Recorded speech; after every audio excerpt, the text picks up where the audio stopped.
Friends, मैं appro global limited से लाल सिंह। आज इस वीडियो के द्वारा हम बात करते हैं कि सोलर पैनल क्या होते हैं और ये कैसे काम करते हैं।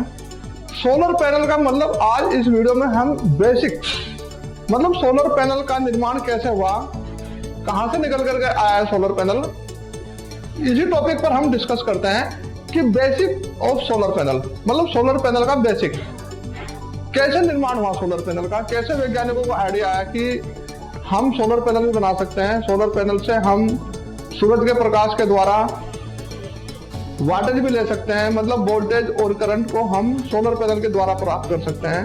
ये सब चीजें वैज्ञानिकों के दिमाग में कैसे बैठी, आज हम इस वीडियो के द्वारा यही सब बात करते हैं।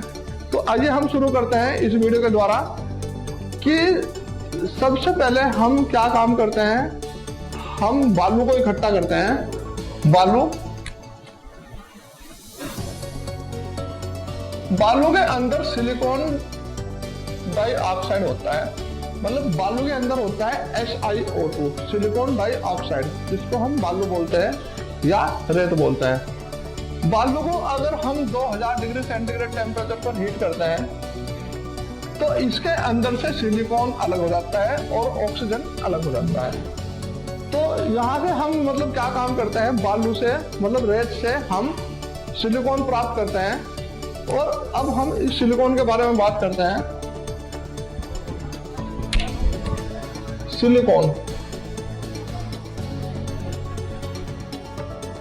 ये हमारे पास में सिलिकॉन है और सिलिकॉन के पास 4 कक्षाएं होती है, 1 2 3 4। अब हम क्या काम करते हैं, इस सिलिकॉन के अंदर हम डोपिंग करा देते हैं। अगर मैं सिलिकॉन के अंदर एल्यूमिनियम की डोपिंग करा देता हूं, एल्यूमिनियम, तो एल्यूमिनियम का जो परमाणु क्रमांक होता है वो 13 होता है। इसको मैं तोड़ देता हूं 2 8 3। तो एल्यूमिनियम की बाहरी कक्षा में 3 इलेक्ट्रॉन है और मैं इसकी एल्यूमिनियम की सिलिकॉन के साथ में अगर डोपिंग कराता हूं तो 3 इलेक्ट्रॉन का मतलब सिलिकॉन की 3 कक्षाएं भर जाती है। सिलिकॉन के पास अभी भी होल एक्स्ट्रा रह जाते हैं। तो यहाँ पर क्या होता है कि यहाँ पर होल्स की मेजॉरिटी रहती है, इलेक्ट्रॉन की यहाँ पर माइनॉरिटी होती है।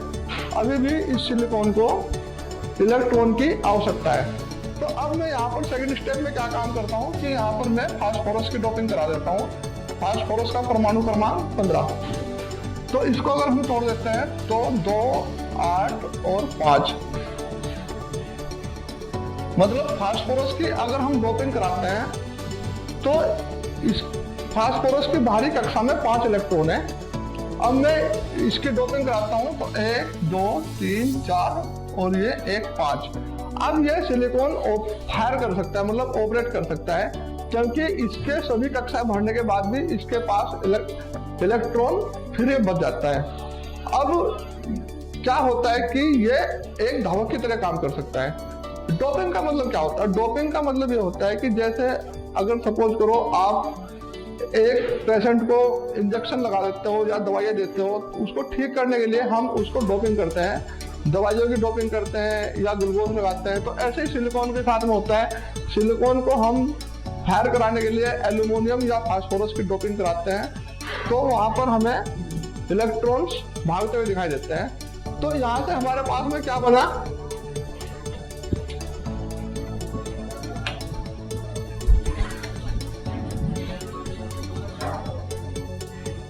ये सिंपली आपके पास में एक ट्विन जंक्शन डायोड बन जाता है। ये हमारे पास में होल्स की मेजॉरिटी होती है यहाँ पर, और यहाँ पर इलेक्ट्रॉन की मेजॉरिटी होती है। अगर मैं इसको फॉरवर्ड बायस में कनेक्ट कर देता हूं, यहाँ पर मैंने इसको क्या काम किया, एक बैटरी के द्वारा कनेक्ट कर देते हैं। फॉरवर्ड बायस में मैंने इसका कनेक्शन कर दिया है। अब मैं जब यहाँ से बैटरी की वोल्टेज बढ़ाता हूँ तो क्या होता है कि ये तो बॉन्ड है, इधर से होल इधर नहीं जा सकते हैं, इधर के इलेक्ट्रॉन इधर नहीं जा सकते हैं। होल्स कभी भी अपने स्थान को नहीं छोड़ते हैं, होल्स हमेशा अपने स्थान पर फिक्स रहते हैं। जब हम इलेक्ट्रॉन को हीट देते हैं या वोल्टेज देते हैं मतलब कोई सोर्स देते हैं तो इलेक्ट्रॉन अपना स्थान छोड़ करके होल्स की तरफ भागने की कोशिश करता है। तो अब ये क्या होता है कि यहाँ से ये कोवेलेंट बॉन्ड लगा हुआ है, इलेक्ट्रॉन यहाँ से इधर नहीं आ सकता है। तो इलेक्ट्रॉन क्या काम करता है कि ये आपका पॉजिटिव हो गया या निगेटिव हो गया, इलेक्ट्रॉन आपका यह पाथ पकड़ता है और इस बैटरी के द्वारा इधर से आकर के इस इलेक्ट्रॉन होल्स के अंदर आकर के बैठ जाता है। अगर मैं यहाँ पर एक बल्ब लगा दूं और यहाँ से वोल्टेज बढ़ाऊं तो क्या होगा कि यहाँ से इलेक्ट्रॉन मूवमेंट करना शुरू करेगा और इस बल्ब के द्वारा इस बैटरी से होते हुए यहाँ होल्स में आकर के गिर जाएगा और ये आपका बल्ब जल जाएगा। बल्ब जला इसका मतलब यहाँ पर कुछ करंट जनरेट हुई है।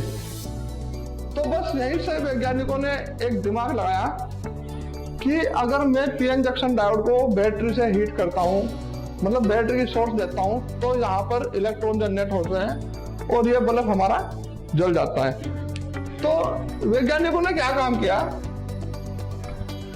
वैज्ञानिकों ने इस पीएन जंक्शन डायोड को उल्टा करके रख दिया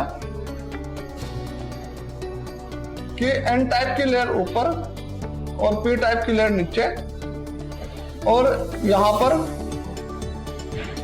एक बल्ब लगा दिया है और इसको सूरज के प्रकाश में रख दिया। यहां पर इलेक्ट्रॉन है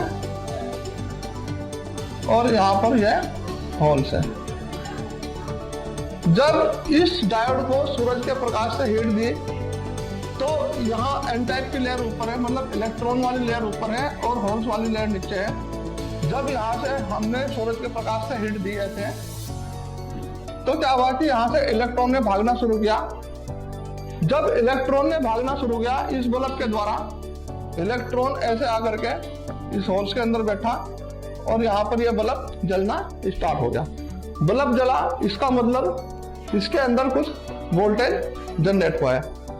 तो यहाँ पर क्या काम किया, यहाँ पर एक बैटरी लगा दी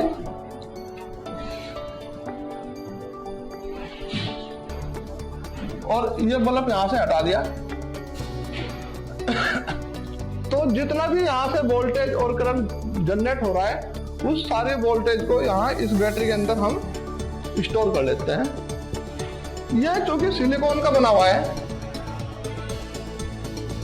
ये पूरा जो हमें सोलर सेल यहाँ से प्राप्त हुआ यह पूरा सिलिकॉन का होता है। तो इसका जो VOC होता है, मतलब इसकी इंटरनल जो पावर होती है, वो एक सेल की जो इंटरनल पावर है वो हमारी 0.7 वोल्ट होती है। मतलब VOC इसका 0.7 वोल्ट हो गया और VMP इसका 0.5 वोल्ट हो गया। तो यहाँ से हमें ये एक सोलर सेल प्राप्त हो जाता है कि हम जब पीएन जंक्शन डायोड को उल्टा करके रख देते हैं, मतलब उसके एन टाइप की लेयर ऊपर और पी टाइप की लेयर नीचे, और उसे हम जब धूप में सूरज के प्रकाश के सामने रखते हैं तो उसमें क्या होता है कि वोल्टेज और करंट जनरेट होती है और उस सारे वोल्टेज को हम एक बैटरी के अंदर स्टोर कर लेते हैं। तो यहीं से हमारा एक सोलर सेल प्राप्त होता है।